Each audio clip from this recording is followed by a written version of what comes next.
بسم اللہ الرحمن الرحیم۔ السلام علیکم دوستو، حضرت نعمان بن بشیر رضی اللہ تعالیٰ عنہ سے روایت ہے، رسول اللہ صلی اللہ علیہ وسلم نے فرمایا، تم لوگ اللہ کی عظمت کا جو ذکر کرتے ہو، یعنی تسبیح، سبحان اللہ، تحلیل، لا الہ الا اللہ اور تمحید، الحمدللہ کے الفاظ کہتے ہو، وہ عرش کے ارد گرد چکر لگاتے ہیں۔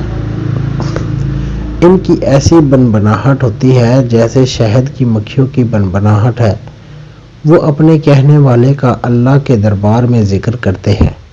کیا تم نہیں چاہتے کہ اللہ کے دربار میں تمہارا ذکر ہوتا رہے؟ حضرت عائشہ رضی اللہ تعالیٰ عنہ سے روایت ہے، رسول اللہ صلی اللہ علیہ وسلم اپنے تمام اوقات میں اللہ کا ذکر فرمایا کرتے تھے۔